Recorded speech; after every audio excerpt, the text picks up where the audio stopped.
വധശിക്ഷ നടപ്പാക്കാനുള്ള തീയതി നിശ്ചയിക്കുന്ന യമനിൽ ജയിലിൽ കഴിയുന്ന നിമിഷപ്രിയയുടെ സന്ദേശം. ആക്ഷൻ കൌൺസിൽ അംഗത്തിനാണ് നിമിഷപ്രിയയുടെ സന്ദേശം ലഭിച്ചത്.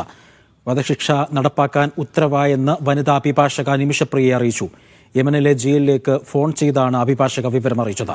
പെരുന്നാളിന് ശേഷം വധശിക്ഷ നടപ്പാക്കാൻ സാധ്യതയുണ്ട് എന്നാണ് നിമിഷപ്രിയയുടെ ആശങ്ക.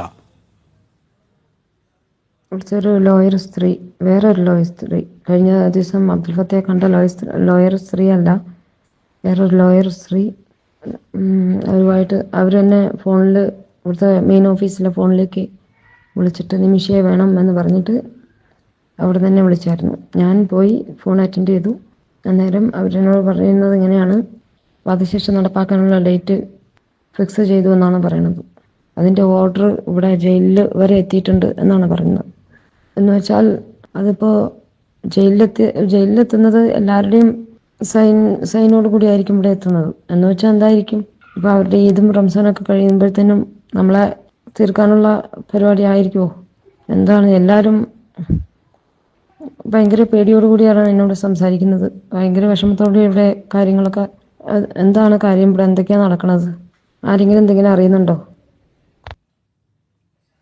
സജു തോമസ് ഉണ്ട് വിവരങ്ങൾ നൽകാനായി. സജു, നിമിഷപ്രിയയുടെ ഈ ശബ്ദ സന്ദേശം എപ്പോഴാണ് ലഭിക്കുന്നത്? എന്താണ് ഈ വാർത്തയുമായി ബന്ധപ്പെട്ടുള്ള വിവരങ്ങൾ?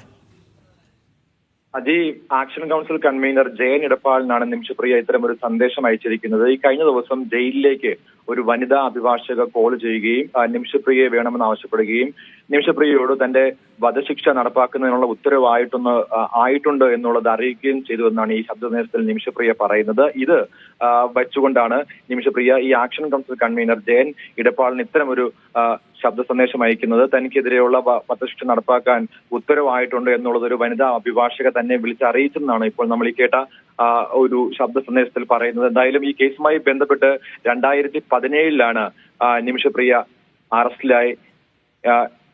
അറസ്റ്റിലായത്. 2020 വധശിക്ഷയ്ക്ക് വിധിച്ചിരിക്കുന്നത്. എന്തായാലും ബ്ലഡ് മണിയുടെ 2ാം ഘട്ടം നൽകുന്നത് തടസ്സപ്പെട്ടതിന് പിന്നാലെയാണ് യമൻ പ്രസിഡന്റിന്റെ വധശിക്ഷ ശരിവെച്ച റിപ്പോർട്ടുകൾ പുറത്തു വന്നത്. അതിന് തൊട്ട് പിന്നാലെ എന്തായാലും യമനുമായിട്ടൊക്കെയും ആഭ്യന്തര മന്ത്രാലയം ചർച്ചകൾ നടത്തിയതും ഇപ്പോൾ നിമിഷപ്രിയയുടെ അമ്മ യമനിൽ തുടരുകയാണ്. പ്രത്യേകിച്ച് ഈ ബ്ലഡ് മണിയും നൽകുന്നതുമായിട്ടൊക്കെ ബന്ധപ്പെട്ട് അതുമായി ബന്ധപ്പെട്ടുള്ള ചർച്ചകൾ പുരോഗമിക്കുന്നതിന് ഇടയിലാണ് ഇപ്പോൾ ഈ വധശിക്ഷ ശരിവെച്ചുകൊണ്ടുള്ള ഡേറ്റ് തീരുമാനിച്ചു എന്നുള്ളത് ഇപ്പോൾ നിമിഷപ്രിയയെ ഒരു അഭിഭാഷക വിളിച്ചറിയിച്ചു എന്നുള്ളത് ഈ ശബ്ദ സന്ദേശത്തിലൂടെ നിമിഷപ്രിയ വ്യക്തമാക്കിയിരിക്കുന്നത്. എന്തായാലും ഈ കേസുമായി ബന്ധപ്പെട്ട് കൂടുതൽ വിവരങ്ങൾ, പ്രത്യേകിച്ച് ഈ നിമിഷപ്രിയ തന്നെയാണ് ഇത്തരം ഒരു ശബ്ദ സന്ദേശം ആക്ഷൻ കൗൺസിലിന് അയച്ചിരിക്കുന്നത്. അതിലാണ് ഇത്തരം ഒരു കാര്യങ്ങൾ ഏറ്റവും കൂടുതലായിട്ട്, അതായത് ഈ വിവരങ്ങൾ വ്യക്തമാക്കിയിരിക്കുന്നത്. വധശിക്ഷ നടപ്പാക്കാനുള്ള തീയതി നിശ്ചയിച്ചെന്നാണ് ഇതിലൂടെ നമുക്ക് മനസ്സിലാക്കാൻ സാധിക്കുന്നത്. വധശിക്ഷ നടപ്പാക്കാൻ ഉത്തരവായെന്ന് അഭിഭാഷകയാണ് തന്നെ വിളിച്ചറിയിച്ചതെന്നും അതുമായി ബന്ധപ്പെട്ട് തനിക്കിപ്പോൾ ആശങ്ക നിലനിൽക്കുകയാണ്. പ്രത്യേകിച്ച് പെരുന്നാൾ കഴിഞ്ഞതിന് ശേഷമായിരിക്കും ഇത്തരത്തിലുള്ള ഇതിലേക്ക് കടക്കുക എന്നുള്ളതുമാണ്